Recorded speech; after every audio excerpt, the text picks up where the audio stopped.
កាលណាបើយើងជាបុគ្គលមានធ្វើកតញ្ញូវេលាណាដែលមានពុពាលកាចសាហាវយងខ្នងដើរមកបៀតបៀនយើងអត់ដឹងទេប៉ុន្តែទេវតាលោកមើលឃើញពួកចោរពួកអីចង់មកប្លន់យើងមកសម្លាប់ឲ្យយើងទេវតាឃើញលោកផ្នែកលោកបញ្ជាអត់ឲ្យដើរចំយើងទេពុទ្ធលោកសម្ដែងនៅក្នុងគម្ពីរបែបហ្នឹងចឹងតើណែឯងបាន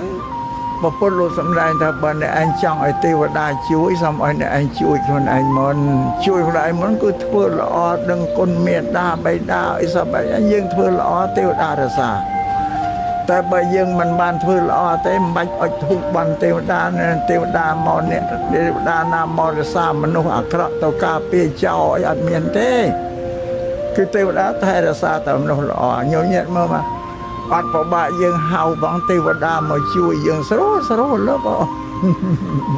នេះអ្នកដែលមានធ្វើកតញ្ញូអាត្មាភាពនឹងសម្ដែងដើម្បីបញ្យល់ញោមញាតពុទ្ធបរិស័ទគ្រប់រូបទាំងអស់ឲ្យយល់អំពីបច្ច័យ4បនបច្ច័យ4ហ្នឹងពាក្យថាបច្ច័យនេះជាហេតុដែលធ្វើឲ្យផលល្អហ្នឹងប្រព្រឹត្តទៅបានសម្រាប់ញោមញាតពុទ្ធបរិស័ទឯកឧត្តមលោកជំទាវគ្រប់រូបទាំងអស់ឲ្យតែឮពាក្យថាបច្ច័យ4សម្គាល់ថាបច្ច័យ4ហ្នឹងសម្រាប់តែប្រសង់ទេលោកប្រើប្រាស់ហ្នឹងតែសម្រាប់ញោមញាតពុទ្ធបរិស័ទត្រូវការពាក្យពន់នឹងបច្ច័យ4នឹងដែរអត់បានយល់ទេបងញាតិអាត្មាសូមសម្ដែងរឿងបច្ច័យ4នោះជំរាបបច្ច័យ4នេះ គឺមានវត្ថុ4យ៉ាងសម្រាប់ព្រះសង្ឃគឺស្បង់ចីវរសម្រាប់ញោមញាតពុទ្ធបរិស័ទគឺសម្ពត់ខោអាវបច្ច័យទី2សម្រាប់ព្រះសង្ឃគឺអាហារបិណ្ឌបាតសម្រាប់ញោមញាតពុទ្ធបរិស័ទគឺម្ហូបអាហារបាយនំចំណី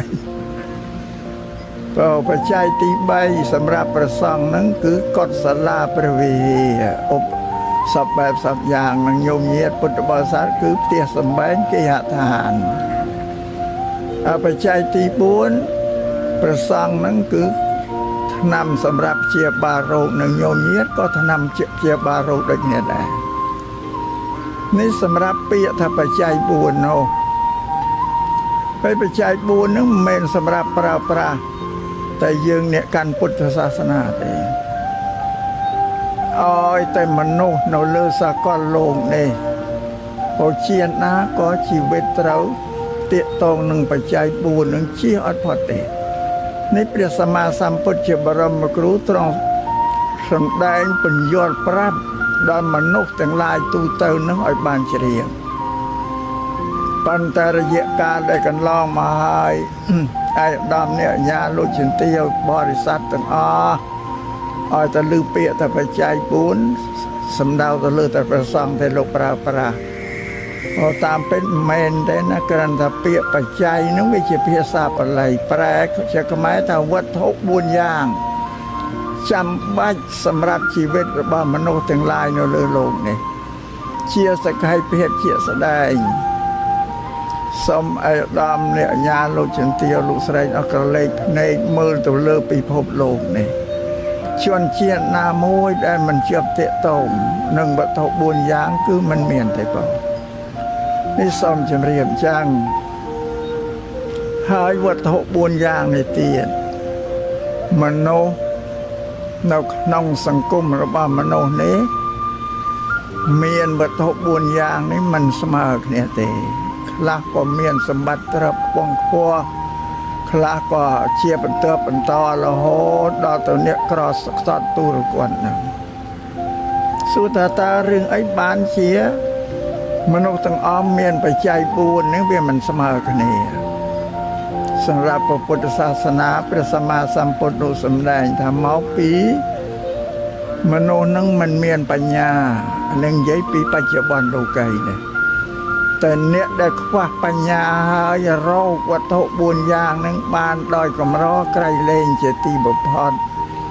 អាស្រ័យនេះបានជាពុទ្ធសាសនាព្រះសម្មាសម្ពុទ្ធលោកទូលមានព្រានបដៅបរិស័ទទាំងឡាយឲ្យសន្សំបញ្ញាព្រោះបញ្ញានឹងគឺកើតពីការរៀនសូត្រហ្នឹងរួចពាក្យថាបញ្ញានេះជាភាសាបាលីប្រាជ្ញាជាភាសាសំស្ក្រឹតប្រែមកជាខ្មែរថាសេចក្តីដឹងសេចក្តីស្គាល់ខុសត្រូវរបស់ទូទៅជាទូបញ្ញាអ្វីដែលយើងមិនស្គាល់មិនមានទេបញ្ញាត្រូវសិក្សារៀនសូត្រជាបន្តទៅទៀតបង